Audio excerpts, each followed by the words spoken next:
राधे राधे। राधा रानी की कृपा आप सब पर सदा बनी रहे। अक्षय तृतीया की आप सभी को हार्दिक शुभकामनाएं। इस बार अक्षय तृतीया का पर्व 30 अप्रैल को मनाया जाएगा। वैशाख शुक्ल पक्ष की तृतीया को अक्षय तृतीया मनाई जाती है। इस दिन किया हुआ तप दान अक्षय फलदायक होता है, इसीलिए इसे अक्षय तृतीया आखा तीज कहते हैं। तो चलिए हम अपनी वीडियो को शुरू करते हैं। अक्षय तृतीया की पूजा आप कभी भी कर सकते हैं, क्योंकि अक्षय तृतीया के दिन अबूझ मुहूर्त होता है, बहुत ही शुभदायक होता है। तो अक्षय तृतीया की आपको जहां पर पूजा करनी है, पहले आप उस स्थान को अच्छे से साफ कर ले और गंगा जल छिड़क कर उसे शुद्ध कर ले। उसके बाद उस स्थान को या तो गैरू से या हल्दी से लीप ले। उसके बाद उस जगह पर चौक पूर ले। उसके बाद जहां आपने चौक पूरा है उस पर एक चौकी रखे, चौकी पर लाल पीला कपड़ा बिछा ले। उसके बाद भगवान विष्णु और माता लक्ष्मी की मूर्ति या फोटो को अक्षत या पुष्प का आसन देकर चौकी पर विराजित कर ले।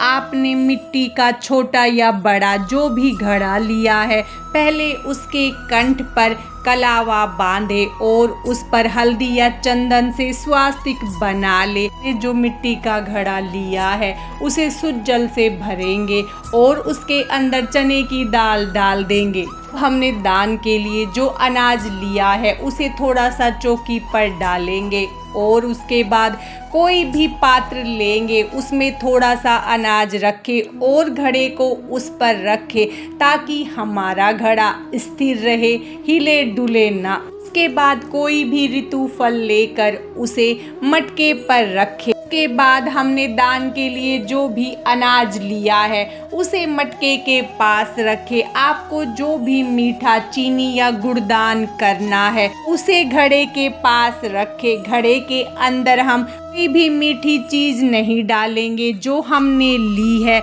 इससे घड़ा खराब हो जाता है। अब हम गणेश जी को चौकी पर विराजित करेंगे अक्षत या पुष्प का आसन देकर। उसके बाद हम दीपक को भी चौकी पर विराजित करेंगे अक्षत या पुष्प का आसन देकर और उसे हम जला लेंगे। अब हम चौकी का शुद्धिकरण करेंगे। उसके लिए एक लोटे में शुद्ध जल लेकर पुष्प की सहायता से थोड़ा सा जल छिड़क कर चौकी का शुद्धिकरण करेंगे। उसके बाद हम अपनी पूजा का या आपने अक्षय तृतीया का व्रत रखा है तो उसका संकल्प करेंगे। उसके लिए हाथ में थोड़े से पुष्प अक्षत और थोड़ा सा जल लेकर अपना नाम गोत्र स्थान बोलते हुए अपनी पूजा या व्रत का संकल्प करें और उसके बाद देवताओं का आवाहन करें। आपने हाथ में जो पुष्प और अक्षत रखे हैं उन्हें भगवान के चरणों में समर्पित कर दे। एक लोटे में शुद्ध जल लेकर पुष्प की सहायता से स्नान की भावना करवाते हुए चौकी पर विराजित सभी देवी देवताओं का हम स्नान करवा लेंगे। अब सबसे पहले हम भगवान गणेश का पूजन करेंगे। भगवान को रोली से तिलक करेंगे, अक्षत समर्पित करेंगे, वस्त्र स्वरूपी कलावा समर्पित करेंगे और भगवान गणेश को जनेऊ समर्पित करेंगे। फिर हम भगवान को पुष्प समर्पित करेंगे। चंदन से भगवान श्री हरि विष्णु को तिलक करेंगे। उसके बाद माता लक्ष्मी को सिंदूर से तिलक करेंगे। फिर हम फोटो में विराजित सभी देवी देवताओं को तिलक करेंगे और हमने जो मटका रखा है उसे तिलक करेंगे। दीपक को भी हम तिलक कर लेंगे। उसके बाद हम सभी को वस्त्र स्वरूपी कलावा समर्पित करेंगे। फिर हम मटके को भी कलावा समर्पित करेंगे, दीपक को भी। उसके बाद हम सभी देवी देवताओं को पुष्प समर्पित कर देंगे। उसके बाद अक्षय तृतीया के दिन आपने सोना या चांदी का जो भी सामान खरीदा है उसे भी चौकी पर रखे और उसका भी पूरे विधि विधान के साथ पूजन करें। फिर हम दान के लिए चने की दाल लेंगे। चने की दाल का दान सोने के दान के बराबर माना जाता है, तो आप अपनी सामर्थ्य के अनुसार चने की दाल निकालें और उसे चौकी पर रखें। माता लक्ष्मी को हम 5 कमलगट्टे, 5 कौड़ी, 5 गोमती चक्र समर्पित करेंगे और इसे आप पूरे दिन और पूरी रात को माता लक्ष्मी के पास ही रखा रहने दे। उसके बाद हम दक्षिणा समर्पित करेंगे। दक्षिणा पूजा में रही किसी भी कमी को पूरा करती है। उसके बाद हम माता लक्ष्मी को श्रृंगार का सामान समर्पित करेंगे। फिर हम जो भी ऋतु फल आते हैं उनका भोग लगाएंगे। आप आम, खरबूजा, तरबूज, ककड़ी, खीरा, जो भी ऋतु फल इस समय मिलता हो उसका भोग लगाएं। उसके बाद हम माता रानी को मिठाई का भोग लगाएंगे।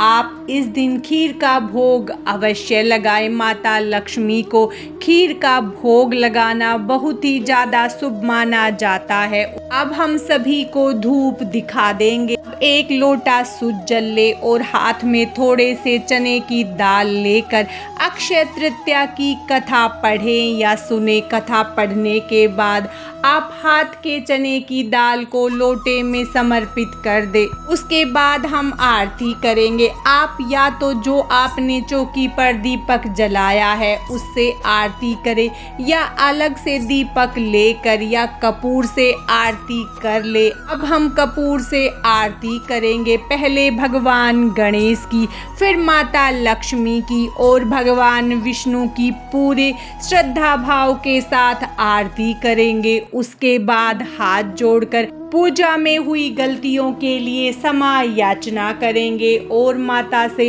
अपनी कृपा बनाए रखने की प्रार्थना करेंगे। चौकी का विसर्जन तो हम अगले दिन करेंगे, लेकिन दान के लिए जो भी सामान आपने निकाला है उसका दान अक्षय तृतीया के दिन ही करें। जो मिठाई का आपने भोग लगाया है उसे परिवार में प्रसाद रूप में सबको बांट दे। माता लक्ष्मी को श्रृंगार का सामान जो समर्पित किया है उसमें से कुछ आप अपने पास रखें और बाकी का दान कर दे। जो आपने कौड़ी, कमलगट्टा माता को समर्पित किया है उसे उठाकर लाल कपड़े में बांधकर अपनी तिजोरी में रख ले। और घड़े का भी हमें दान करना होता है। कोई दान लेने वाला मिलता है तो आप जल के सहित घड़े का दान करें। अब हमने जो चौकी पर पुष्प समर्पित किए हैं उनका आप भूमि या जल विसर्जन कर दे। चौकी को हटाकर वहां पर थोड़ा सा शुद्ध जल छिड़के और थोड़ी देर बाद वहां पर सफाई करें। आज की इस वीडियो में बस इतना ही। माता लक्ष्मी और भगवान श्री हरि विष्णु की कृपा आप सब पर सदा बनी रहे। राधे राधे।